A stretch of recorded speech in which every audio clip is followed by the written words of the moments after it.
Welcome to my classroom channel তোমাদের সবাইকে স্বাগত। আজ আমরা পড়ব ক্লাস 12 ফোর্থ সেমেস্টার প্রথম কবিতা hawk roosting by Ted Hughes. উচ্চারণ লক্ষ্য করো, Ted Hughes, not Huggies, Ted Hughes. Hawk কথাটার অর্থ হচ্ছে বাজ পাখি। বাজ পাখি তার শক্তি, তার হিংস্রতা, তার আধিপত্য, তার নিয়ন্ত্রণ ইত্যাদির জন্য প্রসিদ্ধ। এটি একটি শিকারী পাখি, শক্তিশালী নখর দিয়ে শিকারকে ধরে ছিঁড়ে ছিঁড়ে খাওয়ার জন্য প্রসিদ্ধ। রুস্ট কথার অর্থ হচ্ছে দাঁড়ে বসা, বিশ্রাম করা, টেকে রেস্ট, রিপোজ। স্যাটেল, নিদ্রা যাওয়া অর্থ এই কথাটা ব্যবহার করা হয়। এখানে বিশ্রামরত, বিশ্রাম করা এই অর্থে রুস্ট ব্যবহার করা হয়েছে। টেড হিউজের হক রুস্টিং কবিতাটি মূলত 1960 সালে তার দ্বিতীয় কাব্যগ্রন্থ লুপারকালে প্রকাশিত হয়েছিল। এই সংকলনটি হিউজের দ্বিতীয় কাব্যগ্রন্থ এবং হক রুস্টিং তার উল্লেখযোগ্য কবিতাগুলোর মধ্যে একটি। এটি একটি ড্রামাটিক মনোলগ অর্থাৎ নাটকীয় মনোলগ, যা একটি সাহিত্য বা নাটকের একক চরিত্রের দীর্ঘ ও গভীর বক্তৃতা। আই রিপিট, ড্রামাটিক মনোলগ হচ্ছে কোনো সাহিত্য বা নাটকের, এখানে কবিতায়, একক চরিত্রের দীর্ঘ ও গভীর বক্তৃতা। এই বক্তৃতায় চরিত্রটি তার আবেগ, অনুভূতি এবং চিন্তাভাবনা প্রকাশ করে, যা প্রায়শই একটি নির্দিষ্ট পরিস্থিতিতে দাঁড়িয়ে থাকে এবং অন্যান্য চরিত্র বা শ্রোতাদের উদ্দেশ্যে বলা হয়, যদিও আমরা শ্রোতাদের কথা শুনতে পাই না। একটি একক চরিত্র এই বক্তৃতা প্রদান করে এবং বক্তার আভ্যন্তরীণ চিন্তা, আবেগ এবং অনুপ্রেরণা প্রকাশ করে। এটি নাটক, গল্প এবং কবিতার মতো বিভিন্ন সাহিত্য মাধ্যমে ব্যবহৃত হয়। এই কবিতাতে বাজ পাখিকে কথা বলার এবং চিন্তা করার ক্ষমতা দেওয়া হয়েছে।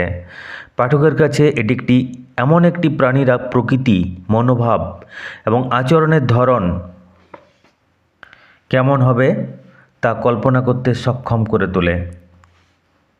কবিতার সারমর্ম আমরা সংক্ষেপে জেনে নিই, তারপরে কবি পরিচিতি, কবিতার নিয়ে যে টেক্সচুয়াল আলোচনা সেগুলো আমরা দেখে নেব, তারপর চলে যাব কবিতার বঙ্গানুবাদে, word by word, line by line বঙ্গানুবাদে। কবিতাটা শুরু হয়েছে, বাজ পাখি চোখ বন্ধ করে একটা বনে বসে রয়েছে। সে কিছুই করে না। সে ঘুমানোর সময় শিকার করার স্বপ্ন দেখে, কিন্তু কোনো মিথ্যা স্বপ্ন দেখার অভিজ্ঞতা তার নেই। সে শিকারকে সবচেয়ে নিখুঁতভাবে হত্যা করে এবং তা খাওয়ার স্বপ্ন দেখে। উঁচু গাছে বসে থাকার সুবিধা সে এনজয় করে। তার পা গাছের ডালের বাকলে দৃঢ়ভাবে স্থির থাকে। বাজ পাখি মনে করে যে তার পা এবং পালক প্রকৃতির সৃজনশীল প্রচেষ্টার ফসল। প্রকৃতি ফুরসত নিয়ে তার পা এবং তার প্রতিটি পালককে তৈরি করেছে। বাজ পাখি সমস্ত সৃষ্টিকে তার পায়ের মধ্যে ধারণ করে। সে বিশ্বের সবার উপরে থাকে। দেবতুল্য তার শক্তি, দেবতার মতো সে ইচ্ছা করে। সে যখন ইচ্ছা, যা ইচ্ছা তাই হত্যা করে। সে কোনো মিথ্যা যুক্তি দেয় না। সে শিকারের মাথা ছিঁড়ে ফেলে। এভাবেই প্রকৃতির মধ্যে মৃত্যু ঘটে।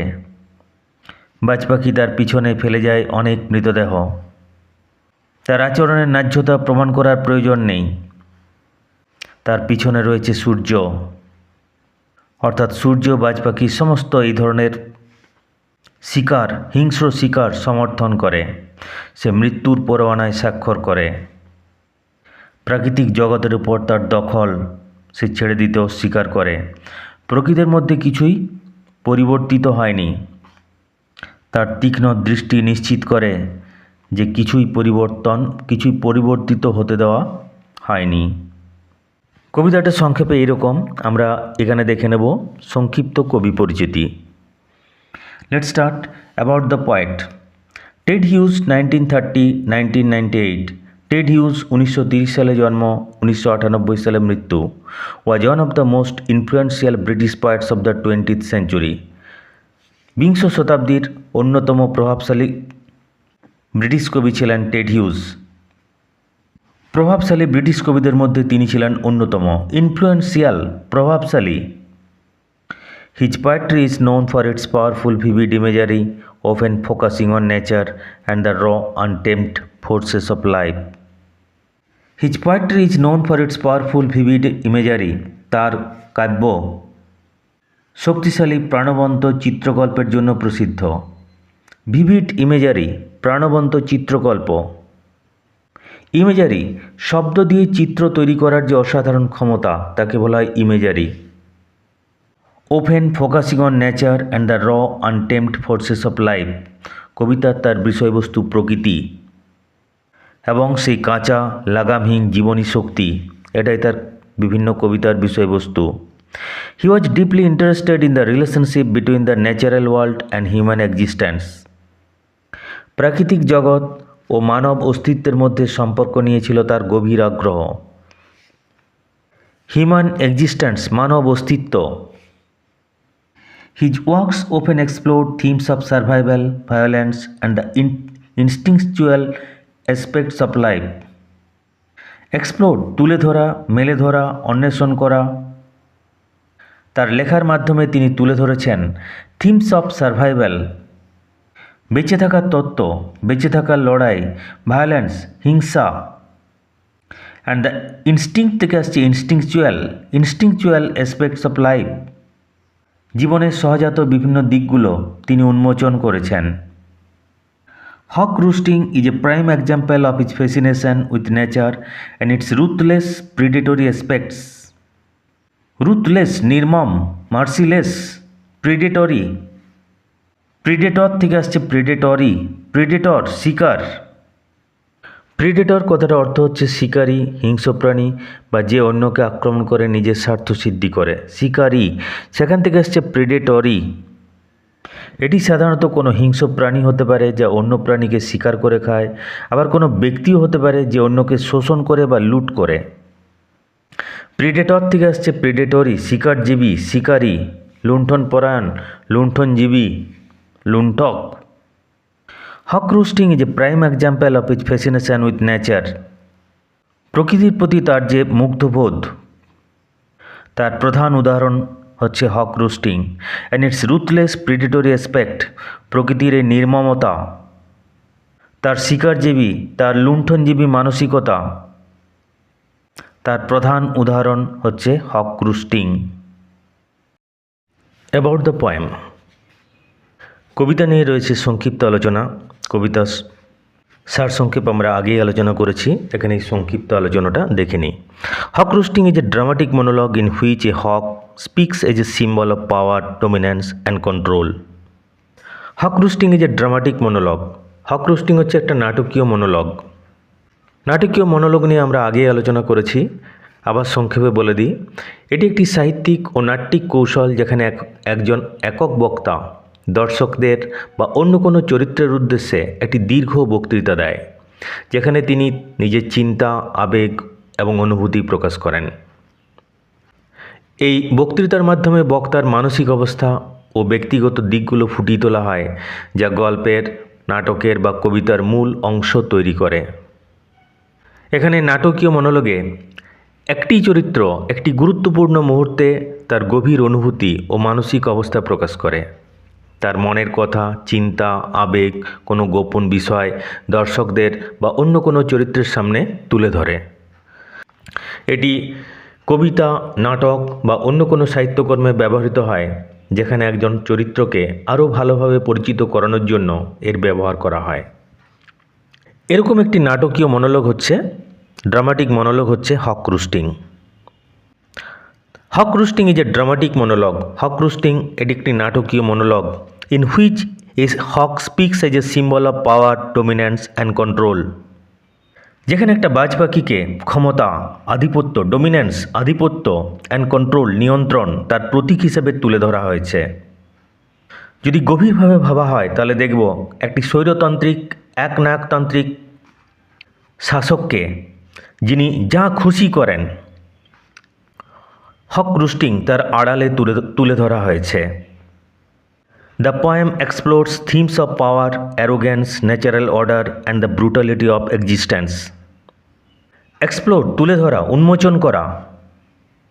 এই কবিতাটা ক্ষমতার তত্ত্ব, অধ্যত্ব ন্যাচারাল অর্ডার, প্রকৃতির আদেশ and the brutality of existence, আর অস্তিত্বের পাশবিকতা। ব্রুটালিটি, পাশবিকতা। ব্রুট মানে পশু, তার থেকে আসছে ব্রুটাল, তার থেকে ব্রুটালিটি, পাশবিক, অস্তিত্বের পাশবিকতা, এইগুলো তুলে ধরেছে। The hawk perched at the top of the food chain represents the idea of absolute power, seeing itself as the ultimate ruler of nature.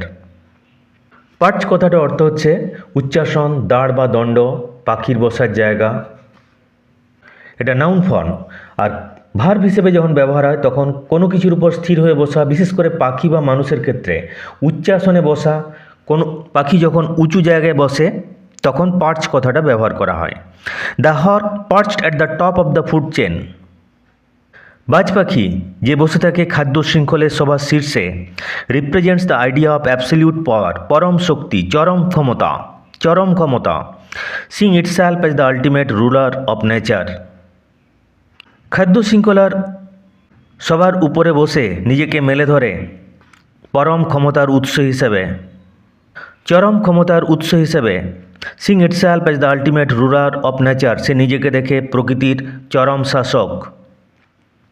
The poem can be interpreted as a commentary on dictatorship, showing the mindset of an authoritarian ruler who believes in their divine right to control and dominate. কবিতাটাকে আমরা একনায়কতন্ত্রের উপর, dictatorship, একনায়কতন্ত্র, যেখানে একজন ব্যক্তির ইচ্ছা অনিচ্ছাই সব, একনায়কতন্ত্রের উপর একটা ধারাভাষ্য হিসেবে আমরা ইন্টারপ্রেট, ব্যাখ্যা করতে পারি। অর্থাৎ কবি বাজ পাখির আড়ালে একনায়কতন্ত্রের চরম ক্ষমতা, তার পরিণতি, এগুলো তুলে ধরেছেন। Showing the mindset of an authoritarian ruler who believes in their divine right to control and dominate, আধিপত্য বিস্তার করা, প্রভুত্ব করা, শাসন করা। অথরিটারিয়ান রুলার, স্বৈরাচারী শাসন, স্বৈরাচারী শাসক, যেখানে স্বৈরাচারী শাসকের মানসিকতাকে তুলে ধরা হয়েছে, যারা বিশ্বাস করে তাদের দৈব শক্তি রয়েছে নিয়ন্ত্রণ করার আর প্রভুত্ব বিস্তার করার, শাসন করার। যেমন হিটলার, স্টেলিন, পৃথিবীর নিষ্ঠুরতম শাসকদের একজন, যারা বহু হত্যা করেছিল, ইচ্ছা মতো যাকে পছন্দ নয় তাকে কচুকাটা করে দিয়েছিল। এই স্বৈরাচারী অথরিটারিয়ান রুলার বা একনায়কতন্ত্র, ডিক্টেটরশিপ, এই ব্যাপারটাকে হক রুস্টিংয়ের আড়ালে তুলে ধরা হয়েছে। It also reflects Hughes view of nature as both beautiful and merciless, প্রকৃতির প্রতি হিউজের মনোভাব, একই সাথে সে সুন্দর এবং নির্মম, মার্সিলেস, নির্মম, রুথলেস, তা প্রতিফলিত হয়েছে হয় survival depends on strength and instinct, সহজাত প্রবৃত্তি, যেখানে বেঁচে থাকা নির্ভর করে শক্তি এবং সহজাত প্রবৃত্তি ইত্যাদির উপর। এরপর আমরা কবিতাটা দেখে নিই। কবিতাটার লাইন বাই লাইন অর্থ আমরা দেখে নিই। লেটস স্টার্ট, শুরু করা যাক। I see it in the top of the wood কথার অর্থ হচ্ছে বন বা বনভূমি। এটি বাজ পাখির স্বাভাবিক আবাসস্থল এবং এখান থেকেই বাজ পাখি রাজত্ব চালায়। মাই আইজ ক্লোজড, আমার চোখ নিমিলিত, আমার চোখ বন্ধ। আমি বনের শীর্ষে বসে আছি, চোখ বন্ধ করে। গাছের শীর্ষে আমি বসে আছি, আমার চক্ষুদয় নিমিলিত। Inaction, no falsifying dream, inaction, নিষ্ক্রিয়। It refers to a state of rest, একটা বিশ্রামের অবস্থা। ফলস থেকে আসছে ফলসিফাইং, ড্রিম, স্বপ্ন। ইনঅ্যাকশন, আলস্যে, নিষ্ক্রিয় প্রায়। নো ফলসিফাইং ড্রিম, স্বপ্নের কোনো মিথ্যা জাল নেই। বাজ পাখির চিন্তাভাবনা অকৃত্রিম এবং সৎ, যা শিকার হিসেবে তার প্রাকৃতিক সত্তাকে তুলে ধরেছে। সে কোনো মিথ্যা স্বপ্নের জাল বোনে না, সে যা বলে তাই করে। I repeat, inaction, no falsifying dream, আলস্যে, নিষ্ক্রিয় প্রায়। কোনো স্বপ্নের মিথ্যা জাল নেই, স্বপ্নের মিথ্যা জালহীন। অর্থাৎ বাজ পাখি আলস্যে, নিষ্ক্রিয় হয়ে সময় কাটাচ্ছে, কোনো মিথ্যা স্বপ্নজাল বনেনি। Between my hooked head and hooked feet, between my hooked head and hooked feet. Hooked head, বাঁকানো মাথা, হুকড ফিট, বড়শির মতো দুটো পা। কবি বাজ পাখির শারীরিক বৈশিষ্ট্যর বর্ণনা করছেন। তার ধারালো নখ আর ঠোঁটের উপর জোর দেয়, যা শিকার এবং হত্যার জন্য উপযুক্ত। তার বড়শির মতো দুটো পা, এটা শিকারকে ধরতে সাহায্য করে। তারপর বাঁকানো চঞ্চু দিয়ে সে শিকারকে ছিঁড়ে ছিঁড়ে খায়। or in sleep rehearse perfect kills and eat, or in sleep probably refers to a state of rest or relaxation, ঘুম সম্ভবত বিশ্রাম বা শিথিল অবস্থাকে বোঝাচ্ছে। or in sleep এমনকি ঘুমের মধ্যেও রিহার্স আমি অনুশীলন করি, পারফেক্ট কিলস অ্যান্ড ইট নিখুঁতভাবে শিকার আর ভক্ষণের অনুশীলনে আমি রত থাকি। এমনকি ঘুমের মধ্যেও কীভাবে নিখুঁতভাবে শিকার করা যায়, কীভাবে নিখুঁতভাবে হত্যা করা যায়, কীভাবে শিকারকে খাওয়া যায়, সেটা আমি অনুশীলন করি। আমার সেই বাঁকানো মাথা আর বড়শির মতো দুটো পায়ের মাঝখানে শিকারকে রেখে ঘুমের মধ্যেও আমি নিখুঁতভাবে শিকার করার অনুশীলন করি আর শিকারকে খেয়ে ফেলার অনুশীলনে রত থাকি। অর্থাৎ বাজ পাখি ঘুমের মধ্যেও নিখুঁত হত্যার মহড়া দিতে পারে। শিকারী হিসেবে বাজ পাখির দক্ষতাকে কবি তুলে ধরেছেন। বাজ পাখি শিকার হিসেবে তার স্বাভাবিক ভূমিকার সাথে গভীরভাবে পরিচিত। এই কথাগুলো বাজ পাখির আত্মবিশ্বাস আর শক্তিশালী স্বভাবকে তুলে ধরছে। The convenience of the high trees, convenience, suitability or advantage, উপযোগিতা, সুবিধা। উঁচু গাছে উঁচু ডালে বসে থাকার কতই না সুবিধা। দ্য এয়ার্স বুয়েন্সি, উচ্চারণ লক্ষ্য করো, buoyancy, the ears buoyancy and the sun's ray are of advantage to me and the earth's face upward for my inspection. Buoyancy এর বাংলা প্রতিশব্দ হলো প্লবতা বা উচ্ছ্বাস। অর্থাৎ এর মানে হলো যখন কোনো বস্তুকে তরলে ডুবানো হয় তখন তরলটি বস্তুর উপর একটি ঊর্ধ্বমুখী বল প্রয়োগ করে, যা বস্তুটিকে ভেসে থাকতে সাহায্য করে। এই বলটিকে আপথ্রাস্ট বা বুয়েন্সি বলা হয়, বা আরও ভালো বাংলায় প্লবতা বলা হয়। কোনো বস্তুকে তরলে ডোবালে তরল দ্বারা বস্তুটির উপর যে ঊর্ধ্বমুখী বল তাকেই বলে বুয়েন্সি বা প্লবতা বা আপথ্রাস্ট। দ্য এয়ার্স বুয়েন্সি, বাজ পাখি বাতাসের উত্থানের সুবিধা লাভ করে। অর্থাৎ বাতাস তাকে ভাসিয়ে রাখতে, তাকে উঠতে সাহায্য করে, তাকে তার উঁচুতে ওড়ার ক্ষমতা বাড়িয়ে দেয়, এই জিনিসটাকে বোঝাচ্ছে। দ্য এয়ার্স বুয়েন্সি, অনুকূল বাতাস, অ্যান্ড দ্য সানস রে, আর সূর্যের উষ্ণতা, সূর্যের রশ্মি, are of advantage to me, advantage সুবিধা, উপযোগিতা, সুটেবিলিটি, এগুলো হচ্ছে আমার পক্ষে, এগুলো আমার সুবিধা। বাজ পাখি সূর্যের উষ্ণতা আর শক্তিকে স্বাগত জানাচ্ছে, যা সম্ভবত তার শিকার আর বেঁচে থাকার সহায়ক। পরিবেশ থেকে তার প্রাপ্ত সুবিধাগুলো স্বীকার করে নিচ্ছে। I repeat, the ears buoyancy and the sun's ray are of advantage to me, অনুকূল বাতাস, সূর্যের আলো, এগুলো আমার পক্ষে, এগুলো আমার উপযোগিতা। And the earth's face upward for my inspection, আর এই পৃথিবী সম্পূর্ণ প্রসারিত আমার দৃষ্টির সামনে, ফর মাই ইন্সপেকশন, আমার দৃষ্টির সামনে। বাজ পাখি এখানে পৃথিবীকে তার উপযোগী আর আধিপত্য বিস্তারের ক্ষেত্র হিসেবে দেখছে। তার উচ্চতর দৃষ্টিভঙ্গি চারপাশের উপর তার নিয়ন্ত্রণকে তুলে ধরছে। My feet are locked upon the rough bark, it took the whole of creation to produce my foot, my each feather. কি সুন্দর লাইন দেখো।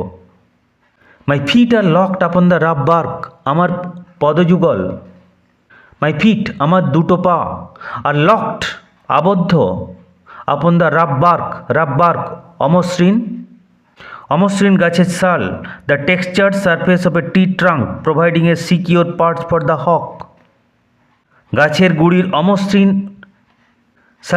অমসৃণ পৃষ্ঠ যা বাজ পাখির জন্য একটা নিরাপদ জায়গা তাকে দেয়। গাছের অমসৃণ বাকলে তার দুটি পা দৃঢ়ভাবে আটকে থাকে। It took the whole of creation to produce my foot, my each feather, সৃষ্টির অনবদ্য প্রচেষ্টায় নির্মিত আমার দুটি পা আর আমার পালক, অর্থাৎ আমার দুটি পা, আমার পালকগুলো সৃষ্টি অনবদ্য প্রচেষ্টায় তৈরি করেছে। বাজ পাখি তার আত্মমহিমা, তার শ্রেষ্ঠত্বের অনুভূতি গর্বের সাথে প্রকাশ করছে। দ্য হোল অফ ক্রিয়েশন, পুরো সৃষ্টি, ক্রিয়েট তার থেকে ক্রিয়েশন, সৃষ্টি। অর্থাৎ বাজ পাখি বলতে চাইছে যে সৃষ্টিকর্তা তার অনবদ্য প্রয়াসে তার পদযুগল এবং তার পালক, তার প্রতিটি পালক তৈরি করেছে। অর্থাৎ সে গর্বের সাথে বলতে চাইছে যে সে এখন পুরো সৃষ্টিকে কন্ট্রোল করতে পারে। তার চরম শক্তি সে গর্বের সাথে তুলে ধরছে। Now I hold creation in my foot. এখন পুরো সৃষ্টিকে আমি আমার পায়ের মধ্যে ধরে রাখতে পারি। পুরো সৃষ্টি আমার পায়ের বন্ধনে বন্দী। বাজ পাখি গর্বের সাথে তার নিয়ন্ত্রণ, তার আধিপত্য, তার শক্তি, তার কর্তৃত্বকে ঘোষণা করছে যে পুরো সৃষ্টিকে এখন সে তার পায়ের বন্ধনে বন্দি করতে পারে, তার পায়ের নিচে রাখতে পারে। আর ফ্লাই আপ, দূর আকাশে উড়ে যায়, and revolve it all slowly, আর ধীরে ধীরে চক্রাকারে আবর্তন করতে থাকি, ঘুরতে থাকি। রিভলভ চক্রাকারে ঘোরা, চক্রাকারে আবর্তন করা, স্লোলি ধীরে ধীরে। I repeat, or fly up অথবা উড়ে যায়, দূর আকাশে উড়ান ভরি, দূর আকাশে উড়ে যায়, and revolve it all slowly, আর মৃদু চক্রাকারে ঘুরতে থাকি। I kill where I please because it is all mine. আমি ইচ্ছা মতো হত্যা করি কারণ সব কিছুই আমার। I kill where I please, আমি ইচ্ছা মতো হত্যা করি, because it is all mine, কারণ সব কিছুই আমার। বাজ পাখির ক্ষমতা আর কর্তৃত্বের দাবি, যা বাধা ছাড়াই কাজ করার ক্ষমতা তুলে ধরে। হত্যার ব্যাপারে তার অনিয়ন্ত্রিত স্বাধীনতা সে তুলে ধরেছে। I kill where I please, আমি যখন খুশি হত্যা করি, because it is all mine, কারণ সব কিছুই আমার। ইট ইজ অল মাইন, সব কিছুই আমার। বাজ পাখির মালিকানা তার অহংকারী মনোভাবকে তুলে ধরছে। There is no sophistry in my body, my manners are tearing of heads. Sophistry মিথ্যাচার, ধূর্ততা, কানিং, ডিসিট প্রতারণা, আর কমপ্লেক্সিটি জটিলতা। There is no sophistry in my body, আমার শরীরে কোনো মিথ্যাচার নেই। Manners behaviour, my manners are tearing of heads, tearing off ছিঁড়ে ফেলা। বাজ পাখি বলতে চাইছে তার স্বভাবের মধ্যে কোনো চালাকি নেই, কোনো ছলনা নেই, কোনো জটিলতা নেই, কোনো মিথ্যাচার নেই। My manners are tearing of heads, ঝাঁপিয়ে পড়ে আমি শিকারের মাথা ছিঁড়ে নিই। তার উগ্রতা, তার হিংস্র, তার আক্রমণাত্মক কর্মকাণ্ড, তার শিকারী স্বভাবকে সে তুলে ধরছে। ঝাঁপিয়ে পড়ে আমি শিকারের মাথা ছিঁড়ে দিই, ঝাঁপিয়ে পড়ে আমি শিকারীর মাথা ছিঁড়ে নিই। টিয়ার অফ ছিঁড়ে নেওয়া, ছিঁড়ে ফেলা। দ্য অ্যালটমেন্ট অফ ডেথ, আমি মৃত্যুর পরোয়ানা জারি করি, আমি মৃত্যুর সনদ জারি করি। বাজ পাখির ভূমিকা বা অংশ হলো মৃত্যু ডেকে আনা, যা এর শিকারী প্রকৃতি বা উদ্দেশ্যকে তুলে ধরেছে। For the one path of my flight is direct through the bones of the living, no argument assert my right. For the one path of my flight is direct through the bones of the living. আক্ষরিক অর্থটা আমরা আগে দেখে নিই। For the one path of my flight is direct through the bones of the living, আমার উড়ানের পথ সোজাসুজি। Through the bones of the living, জীবিত প্রাণীর অস্থির ভিতর দিয়ে। অর্থাৎ বাজ পাখির উড়ান সরাসরি ছিনিয়ে আনে মৃত্যু।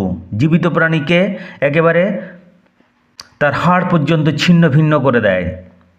জীবিত প্রাণীকে একেবারে তার বাঁকানো পা দিয়ে ছিন্ন ভিন্ন করে দেয় তার হাড়। সেখান থেকে সে মৃত্যু ছিনিয়ে নিয়ে আসে। এইভাবে সে মৃত্যুর পরোয়ানা জারি করে। প্রথম লাইনে বলছে দ্য অ্যালটমেন্ট অফ ডেথ, আমি মৃত্যুর পরোয়ানা জারি করি। No arguments assert my right, আমার অধিকার, আমার আধিপত্য এগুলো প্রশ্নাতীত। আর্গুমেন্ট যুক্তি, তর্ক, বিতর্ক, ডিসপিউট, কন্টেনশন। অর্থাৎ বাজ পাখির কর্তৃত্ব, আধিপত্য এগুলো প্রশ্নাতীত। তার কর্মকাণ্ডের কোনো ন্যায্যতা, কোনো সমর্থন করার প্রয়োজন নেই। অর্থাৎ যে যতই তর্ক করুক, তার কর্তৃত্ব, আধিপত্য এগুলো প্রশ্নাতীত। সে কাউকে পরোয়া করে না। সে কাউকে পরোয়া না করে মৃত্যুর পরোয়ানায় স্বাক্ষর করে, মৃত্যুর পরোয়ানা জারি করে, মৃত্যুর সনদ জারি করে। তার উড়ান সরাসরি ছিনিয়ে আনে মৃত্যু। তার শিকারের হাড় ছিন্ন ভিন্ন করে দেয়। The sun is behind me, আমার পিছনে থাকে সূর্য। The sun here symbolizes power and advantage. সূর্য এখানে ক্ষমতা এবং সুবিধার প্রতীক। আমার পিছনে রয়েছে সূর্য। Nothing has changed since I began, আমি শুরু করার পর থেকে কোনো কিছু বদলায়নি, অর্থাৎ অনন্তকাল আমি শুরু করার পর থেকে সব কিছু অপরিবর্তিত। অর্থাৎ বাজ পাখির দাবি যে তার আধিপত্য, ভূমিকা এগুলো অপরিবর্তিত রয়েছে, তার ধারাবাহিকতা, তার স্থিতিশীলতার অনুভূতিকে সে তুলে ধরছে। My eye has permitted no change, আমার দৃষ্টি, আমার চোখ কোনো পরিবর্তনের অনুমতি দেয়নি। পারমিট অনুমতি দেওয়া, তার থেকে পারমিটেড। বাজ পাখির সতর্ক দৃষ্টি সমস্ত পরিবর্তন রুখে দিয়েছে। I am going to keep things like this, আগামী দিনগুলোতেও সব একই রকম থাকবে। বাজ পাখি তার আধিপত্য ও নিয়ন্ত্রণ বজায় রাখার অভিপ্রায় ঘোষণা করছে যে আগামী দিনগুলোতেও আমি কোনো রকম পরিবর্তন এগুলো বরদাস্ত করব না। আমার আধিপত্য, আমার নিয়ন্ত্রণ যেরকম ছিল ঠিক একই রকম দৃঢ়ভাবে থাকবে। এটিই তার চূড়ান্ত ঘোষণা।